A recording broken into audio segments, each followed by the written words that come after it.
Bom, boa tarde, pessoal, tudo bem? Hoje a gente tem que dar continuidade à matéria e, para isso, primeiro eu vou relembrar vocês do meu contato, tá? Para sempre estar bem claro lá que o meu contato com vocês é livre e, para isso, eu coloco meu e-mail, meu telefone, que pode ser usado para WhatsApp e para qualquer esclarecimento que vocês achem oportuno, qualquer coisa que seja útil. Tá? Antes de começar a falar do nosso tema, que são os embargos de terceiro, pessoal, dá para a gente conversar um pouco. Primeiro, vejam, o que eu estou tentando fazer é colocar lá no Moodle a apresentação, que é o que a gente segue aqui em sala.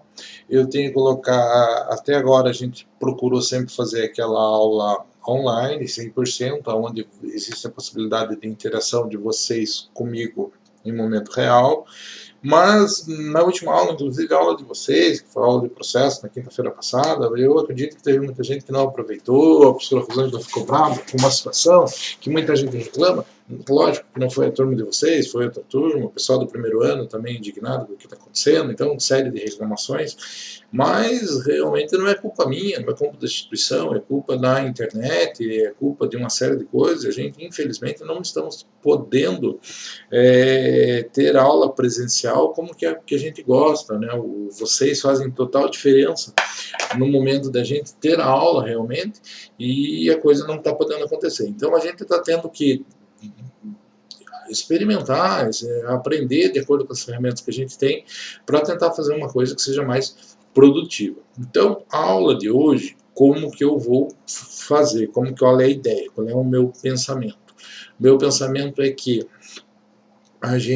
eu grave um vídeo explicando o conteúdo, que vão ser os embargos de terceiro, né, um procedimento especial, que tem a ver com um pouco de recurso e tem a ver com o processo de execução, que é o trânsito para o qual a gente está indo. Digamos que esse é o último procedimento que a gente tem antes de entrar no processo de execução propriamente dito. Então, a gente vai falar sobre os embargos de terceiro hoje, um vídeo que está gravado, que não tem a participação de vocês, mas que eu vou procurar estar disponível para conversar com vocês lá no mesmo chatzinho, com câmera, com todo o contato, no horário ideal. Tá? Então a gente vai poder se encontrar, vai poder conversar, mas não é uma coisa que precise que todo mundo esteja ao mesmo tempo vendo, porque eu vou estar lá durante a noite para conversar com vocês. Tá?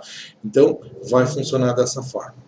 Estamos fechando o bimestre, na verdade deveríamos ter fechado por conta dessa pandemia, a gente não conseguiu fazer isso ainda. Eu acredito que a professora Rosângela deve determinar que a semana de provas e como será feito essas provas na sequência, a gente tem uma reunião marcada para isso, mas a próxima semana vai ser como a gente sempre fez em todas as avaliações até agora, vai ser uma atividade. Tá? Então eu vou postar um formulário, vou postar uma atividade para vocês e vocês vão ter acesso a isso.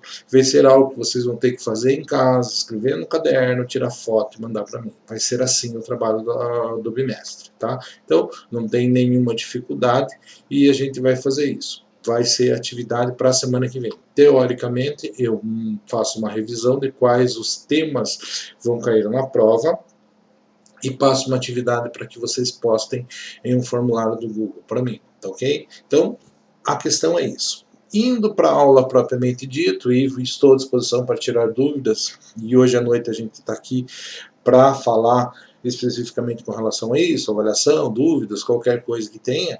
Então, hoje a gente vai falar sobre o quê? Sobre embargos de terceiro.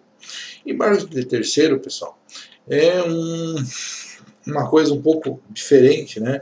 Embargos de terceiro quando aquela pessoa que não é parte no processo sofre uma constrição judicial, né? Ou seja, um bem que é meu acaba sendo constrito, acaba sendo penhorado, restrito por algum motivo em um processo que envolve outra pessoa que não eu. Então, eu tenho a posse ou eu tenho a propriedade de um bem, e esse bem foi constrito, foi penhorado, foi alienado, está sendo discutido em um processo judicial, onde eu não sou parte, me coloca na condição de terceiro, não um terceiro de boa-fé, um terceiro que não pode ter o seu patrimônio restrito, alienado, perdido, por conta de um processo onde ele nem faz parte. Por conta disso, pessoal, nós temos essa situação de que o terceiro tem que ser socorrido de alguma forma. Então, esse terceiro tem essa ferramenta que nós chamamos dos embargos de terceiro. É um recurso no sentido lato da palavra, ou seja, é uma ferramenta judicial ao qual o sujeito pode se socorrer, mas que ele trata-se, na verdade, de moção autônoma. Então, quem não é parte no processo, sendo de alguma forma ofendido pelo processo judicial onde ocorreu uma constrição judicial de um bem de sua propriedade ou de sua posse, pode utilizar o embargo de terceiro para defender isso. Tá?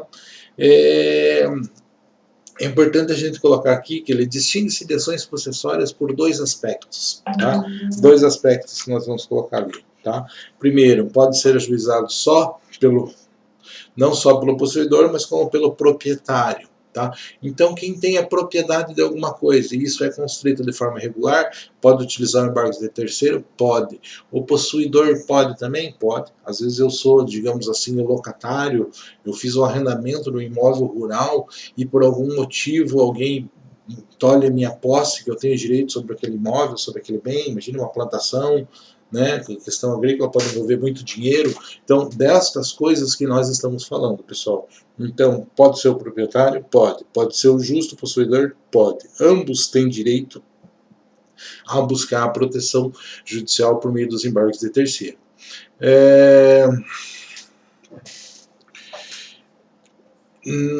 A situação que ele defende, pessoal, não é um esbulho, não é uma turbação, não é uma ameaça. Tá? Quando a gente fala de embargos de terceiro, a gente está falando de uma apreensão judicial, algo que vem da justiça. Tá? Está perdendo em um outro processo. É diferente daquela situação onde uma pessoa vendeu para duas pessoas diferentes e nós não temos atuação do judiciário ainda. Agora, eu tenho um bem que eu acho que é de minha propriedade, e isso é constrito em um processo de outra pessoa, aí sim nós temos a atuação do judiciário. Então, quem está fazendo esta ameaça, quem está fazendo este, digamos assim, este esbulho, é a justiça. Então, nesta situação, cabe embargos de terceiro. Tem natureza da ação autônoma, ou seja, eu não discuto isso dentro do mesmo processo, e sim eu ajuizo uma ação nova para que eu possa discutir isso. Então depende de uma nova demanda, depende de pagamento de custas novas, depende de distribuição, depende de pegar dependência. Então é um processo novo.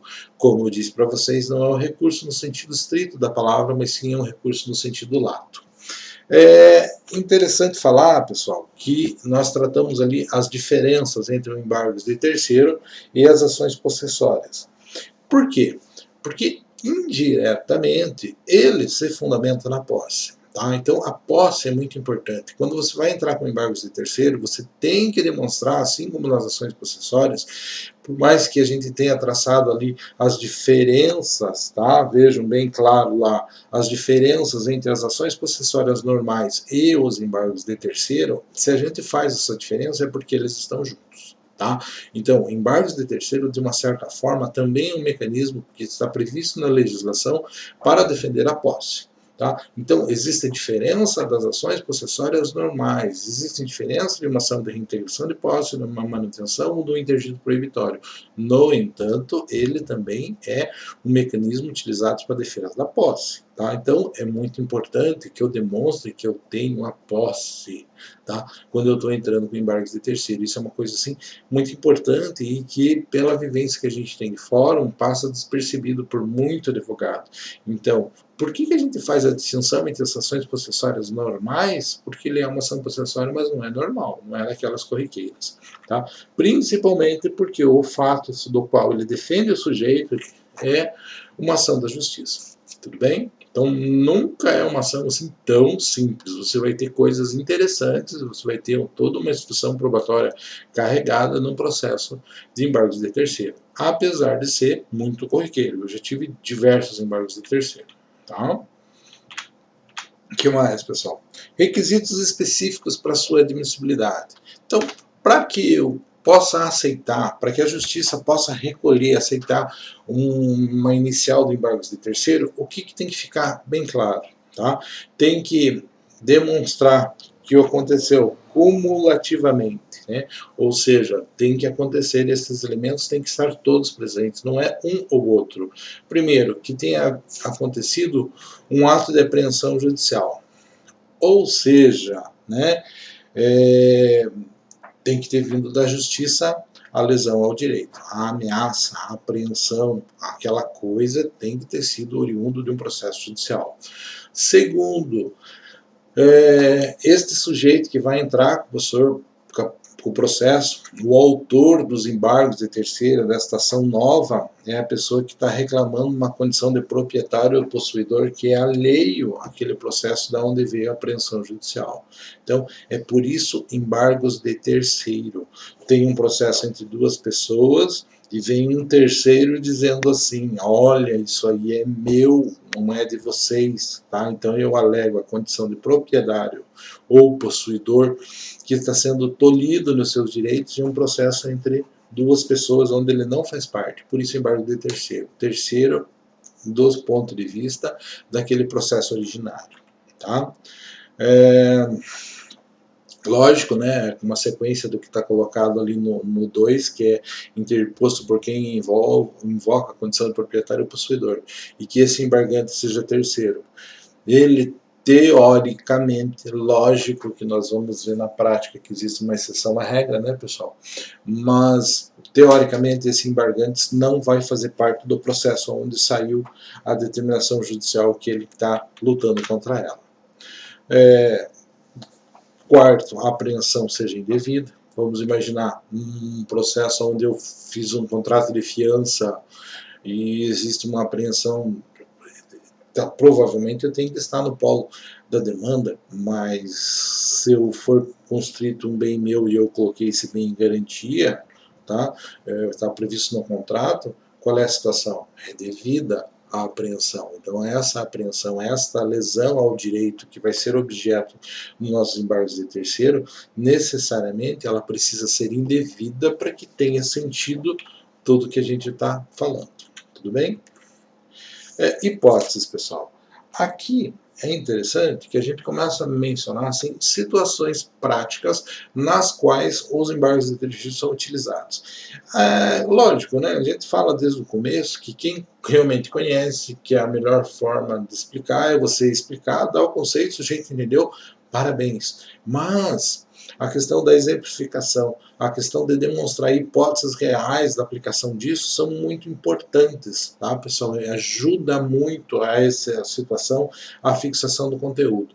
Então, nós vamos ver algumas hipóteses fundamentais aonde a gente coloca os embargos de terceiro, que a gente utiliza esta ferramenta. Então, primeiro delas, embargos de terceiro do cônjuge ou companheiro. Lembra que eu falei a questão de 1 ou 2 slides atrás, que olha, gente, fiquem calmos, porque sempre vai ter uma exceção à regra. Qual é a situação? Eu estou dizendo que é possível, tá, que o terceiro seja um dos cônjuges. Como assim, pessoal?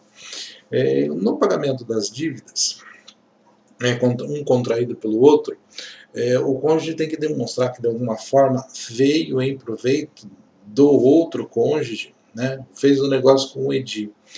Para que a esposa do Edi seja responsabilizada também, tem que de alguma forma ficar demonstrado que a dívida que eu contraí veio em proveito dela também. Ou seja, comprei um imóvel, comprei uma casa e é dela também, ela está sendo beneficiada por isso. Então a minha esposa responde junto se naquele negócio ela foi beneficiada. Então, se não houve proveito nenhum, é uma coisa que eu comprei para mim, que não tem relação nenhuma com o meu cônjuge, esse cônjuge pode pensar em entrar com um processo dizendo assim, olha, não tenho proveito nenhum, não tenho nenhuma participação nessa coisa, eu não sou obrigado a pagar, eu não quero fazer parte disso. Lógico, pessoal, não vou entrar no mérito aqui de regime de casamento, como funciona, como não funciona, o que é comunhão universal, o que entra em proveito, o que não entra em proveito, que isso é toda uma discussão bem complexa lá dentro do direito civil, que vocês têm o Alan para perguntarem e questionarem com relação a essas situações.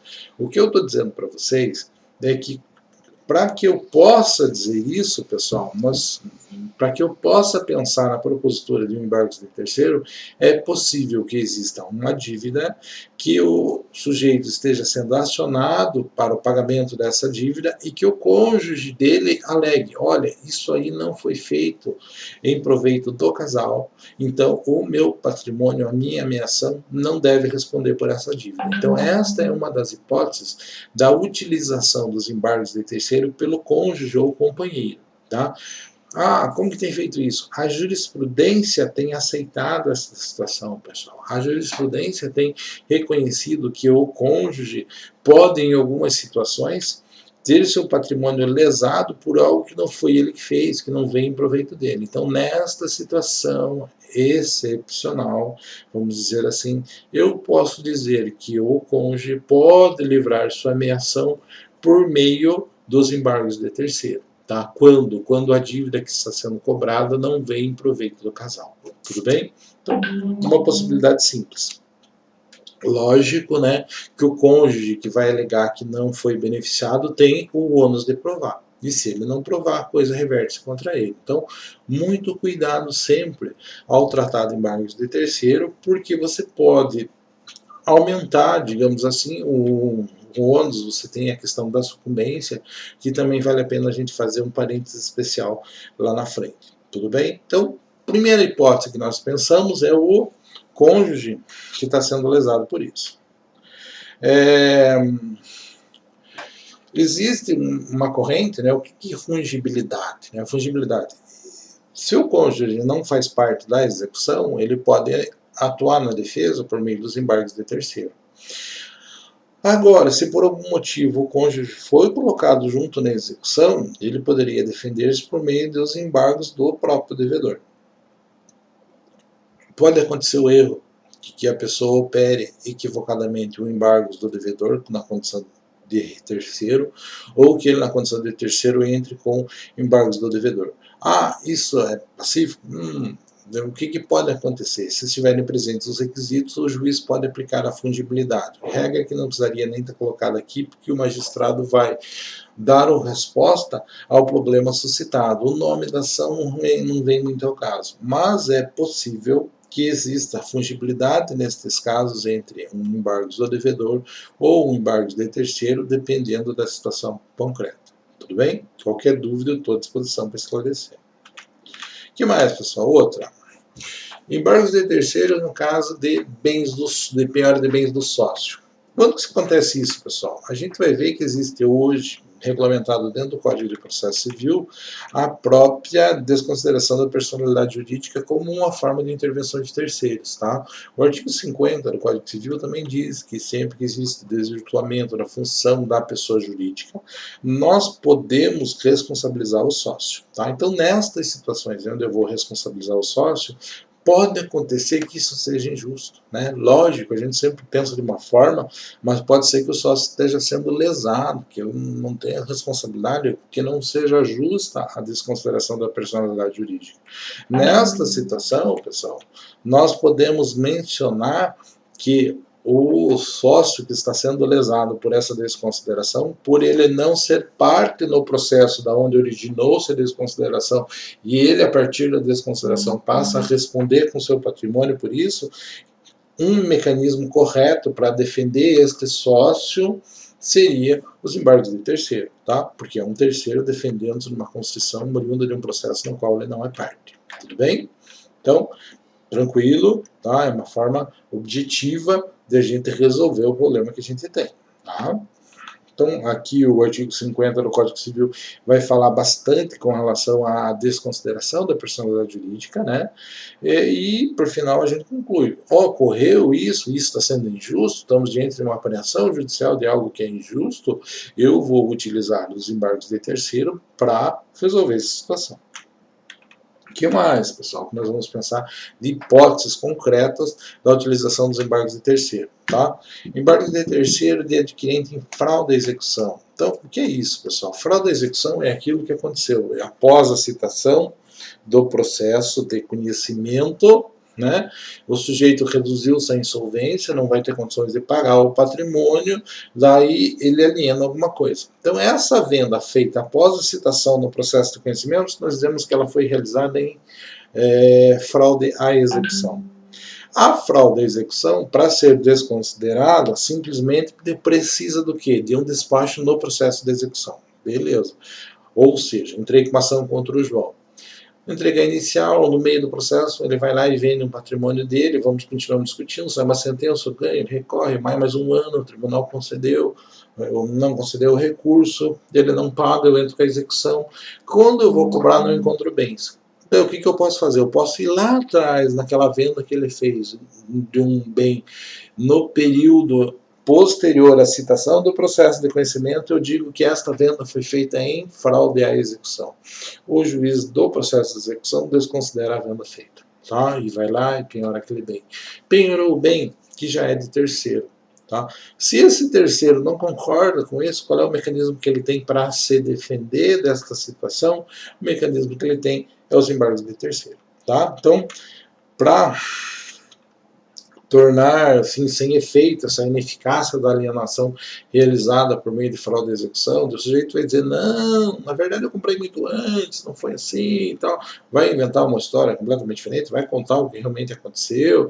Imagine aquela situação do carro que foi vendido e daí o sujeito demorou para transferir, quando ele demorou para transferir, o sujeito já tinha sido citado da ação, mas a transferência da propriedade, no caso de bens móveis, se dá com a tradição, então a gente vai dizer, realmente a venda aconteceu antes do negócio propriamente dito. Então, essas são teorias, são argumentos, são possibilidades de serem discutidas e alegadas por meio do embargo de terceiro. Tá? Então, o que vai acontecer? Ele vai negar, de alguma forma, a existência da fraude à execução.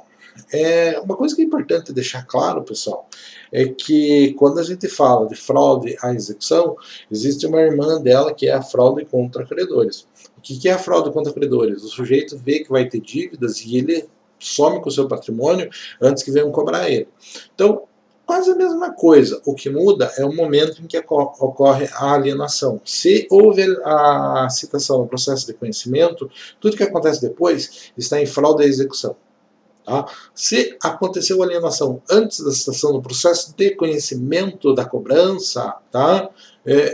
Ali é fraude contra credores. Fraude contra credores não se fala em embargos contra terceiro, porque para que ela seja reconhecida, ela precisa de uma ação de conhecimento próprio, não é num despacho do processo de execução que o juiz torna ineficaz a alienação. Tá? Então, a ação cabível, nesse caso, seria uma ação pauliana, é uma coisa bem diferente, para tornar sem efeito a coisa, é um processo de conhecimento, onde esse terceiro vai ter que ser citado, vai ter que se defender e tal. Então, é uma situação diferente. Nós vamos usar de uma forma bem objetiva o embargo de terceiro quando nós tivermos fraude à execução. Tá bem? Outras possibilidades, pessoal. Credor com garantia real. Lógico. Né? Eu sou credor, tem um bem meu que eu sou credor e o sujeito foi lá e onerou um bem com garantia real. Vem outra execução e penhora aquele bem, aliena aquele bem, eu tenho que ser no mínimo citado, notificado, intimado de tudo que vai acontecer naquele processo, porque eu tenho uma preferência absoluta sobre o bem. Se isso não acontece, eu tenho o direito de tentar anular todo o processo, toda a alienação, tudo o que aconteceu com relação a isso, com base de não ter sido respeitado o meu direito de preferência. Como que eu faço isso? Por meio de embargos de terceiro. Tudo bem? São exemplos para vocês entenderem do que a gente está falando. E vou dizer para vocês, no mundo onde muita gente deve para muita gente, tá? E advogar para devedor é uma coisa real, uma coisa bastante usual, eu tenho várias situações, você opera muito embargos de terceiro, pessoal. Então é uma coisa assim que você tem que dominar na sua cabeça. É isso, serve para isso, eu posso usar nesse caso. Então é muito objetivo, tá? Pensem nisso e utilizem, tá? Vamos utilizar. Prazo, pessoal. O prazo para o embargo de terceiro, ele está mencionado no 675 do Código de Processo Civil. Agora, vamos pensar de uma forma bastante objetiva, tá, pessoal? Como é que eu vou cobrar prazo para entrar com uma petição inicial? Não tem como. Tá? Lembre, nós estamos falando de uma ação nova, nós estamos falando de um recurso no sentido lato da palavra. Tá? Então não existe um momento interior que sirva de termo inicial para a contagem de um prazo. Então, teoricamente, não existe prazo para a propositura dos embargos de terceiro, porque o terceiro não vai ser citado do processo onde a constrição aconteceu. Ele não ficou sabendo, via de regra, ele vai saber quando a coisa se dá na prática, quando acontece a restrição física, tá? Aquela situação quando a coisa está acontecendo em vias de fato, já que ele vai tomar conhecimento, daí que ele vai buscar o seu direito. Tá ok? Então, a regra é que não existe prazo para que eu possa propor os embargos de terceiro. Por quê? Porque o terceiro não faz parte do processo, não tem como cobrar prazo dele com relação ao processo onde ele nem faz parte. Tá? Então, é um processo novo, é um procedimento especial do qual ele pode fazer isso a qualquer tempo. O que a legislação diz é que ele pode fazer isso, inclusive, pessoal, vejam lá, até 5 dias depois da adjudicação. Né? Vejam lá, aconteceu a adjudicação hoje, aconteceu a alienação hoje, tá? Eu tenho 5 dias para entrar com os embargos de terceiro. Então, mesmo após a venda realizada, ele pode entrar. O que quer dizer? Que desde o momento em que a penhora foi realizada, desde o momento em que o direito dele está sendo lesado, a qualquer momento ele pode utilizar os embargos de terceiro. Não existe um prazo específico. Existe, única e exclusivamente, esta situação de até 5 dias após o leilão, a praça, a adjudicação, para que isso possa ser feito. Tá? Via de regra, eu vou pedir e ele vai suspender esse ato até que se decida o processo, tá? Lógico, vai demorar um pouquinho, vai ter que pensar em algumas coisas, tal, mas o normal é que entrou com embargos de terceiro, aquele bem paralisa. Veja, quando eu estou entrando no embargos de terceiro, ele não se confunde com a defesa da própria execução. Imagine, estou cobrando um sujeito. Lá tem 5 bens. Vou lá e entro, penhoro os 5, porque os 5 não são suficientes para pagar todo o débito. Tá?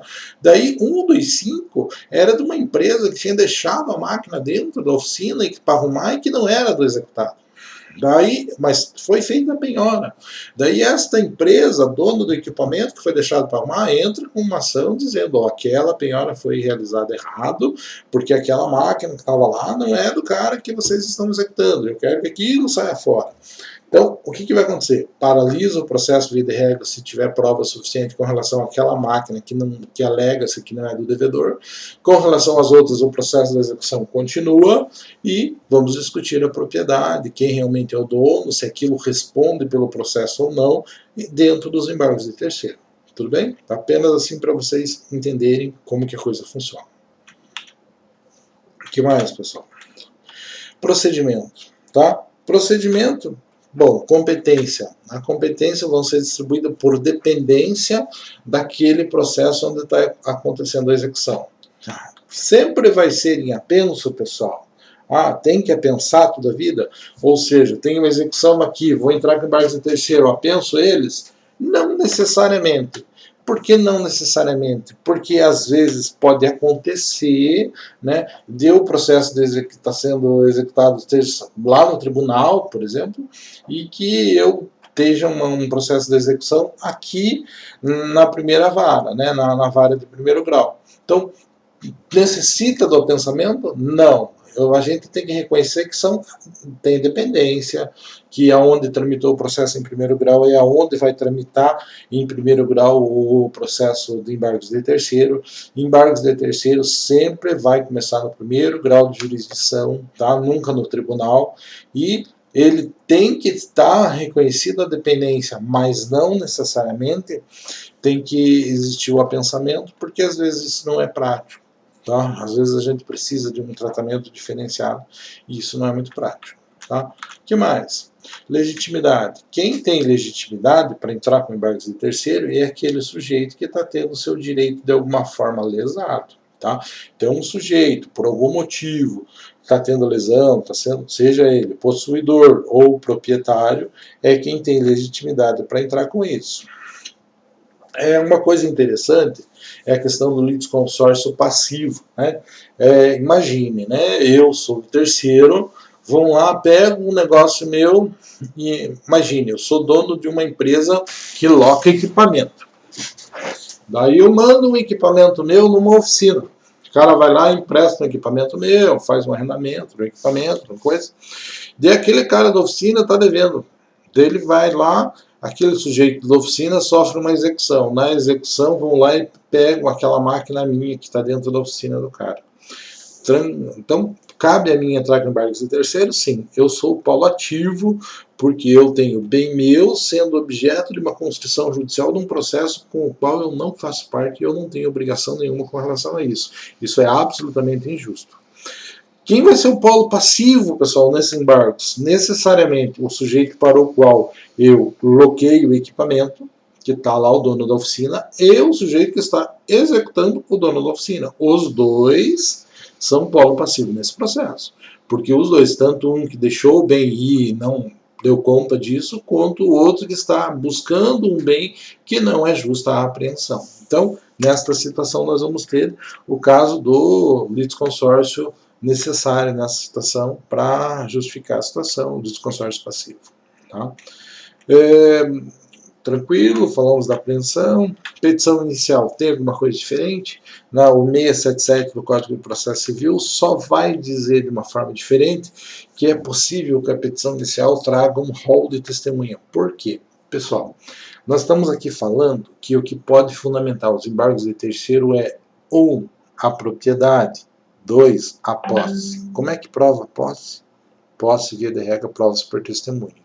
Então, se eu preciso, de alguma forma, justificar a minha posse, e é possível que esta posse só seja possível de ser justificada por meio de uma audiência de justificação prévia. Tá? Então, esta situação, na peculiaridade que nós vamos colocar na petição inicial, é essa possibilidade de um rol de testemunhas para a justificação prévia.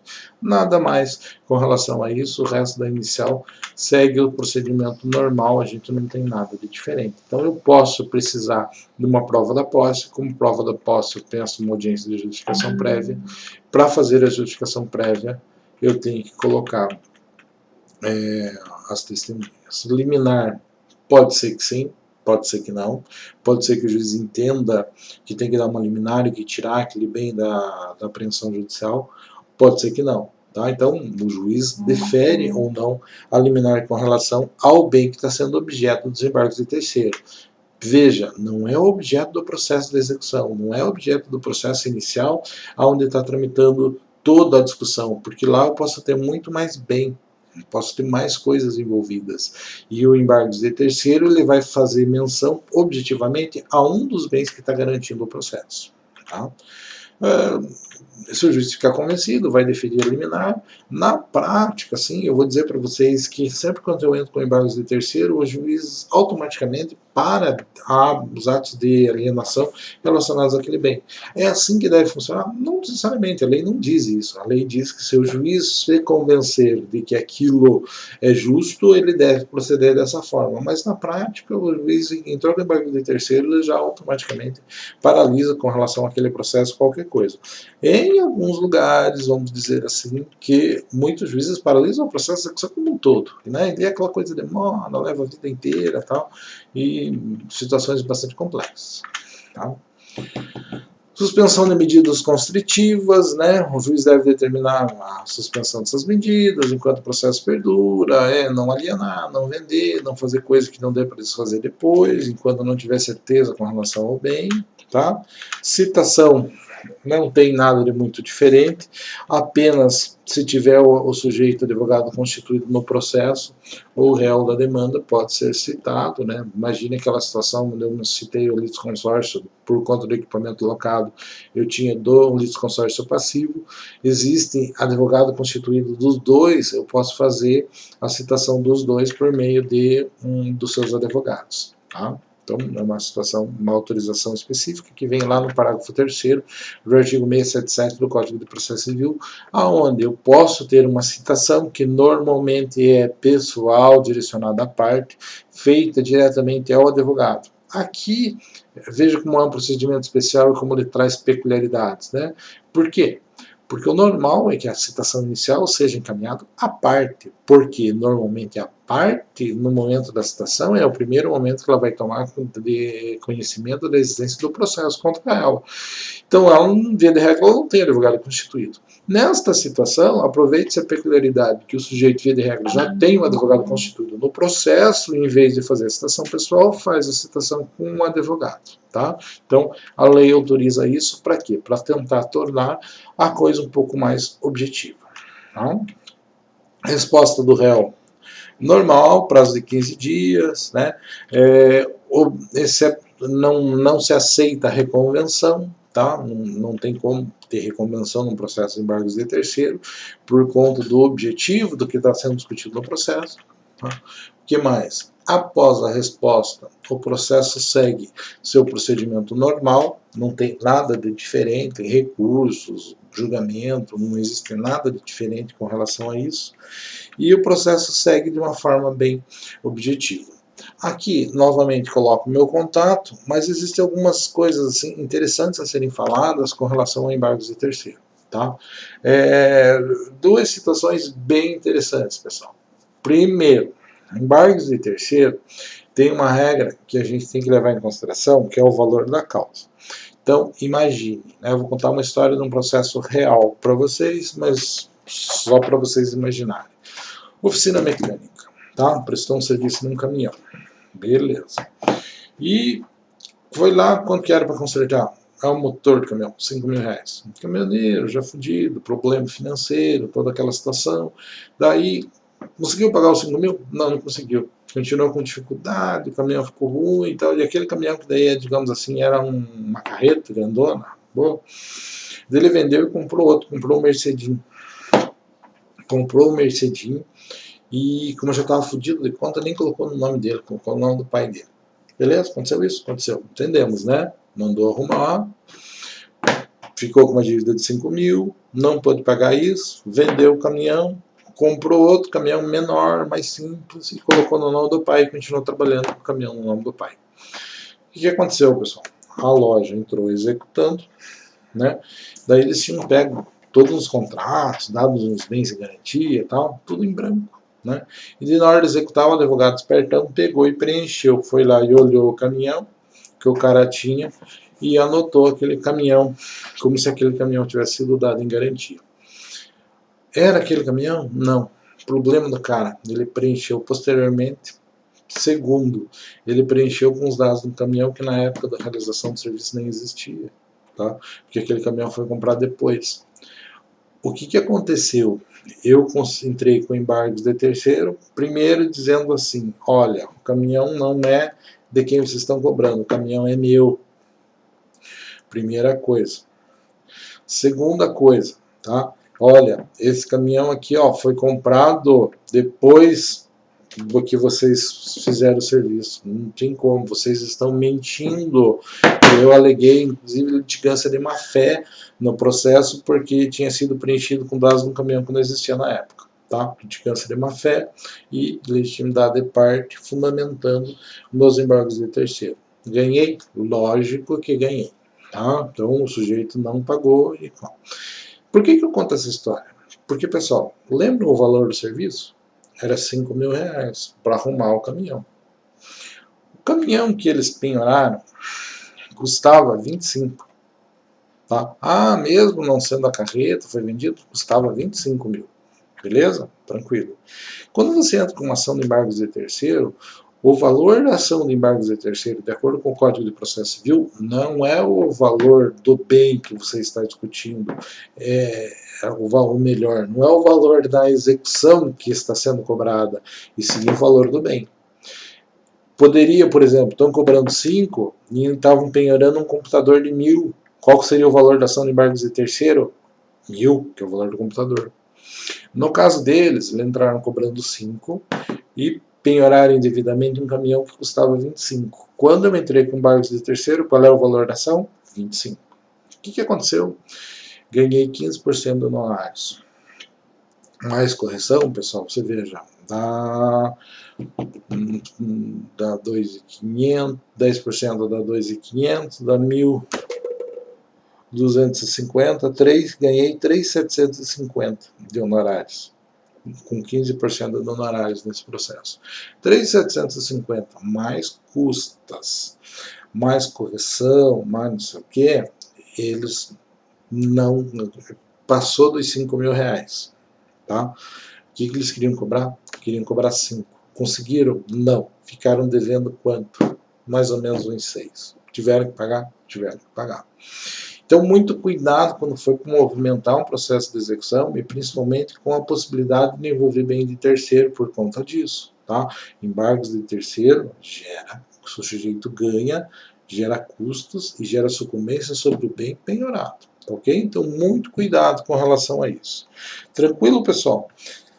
Semana que vem, então, a gente vai conversar, eu vou estar disponível à noite, no horário da aula, para falar com vocês, tanto nesta semana quanto na semana que vem, mas semana que vem eu vou direcionar a aula para a realização daquele trabalho valendo a nota bimestral, como a gente sempre fez. Não é porque a gente não está na mesma sala que a gente não consegue fazer da mesma forma, provavelmente a gente consegue fazer de uma forma um pouco melhor. Tranquilo, pessoal? Novamente coloco o meu contato e me coloco à disposição para falar com vocês de qualquer forma. Um abraço, até a próxima.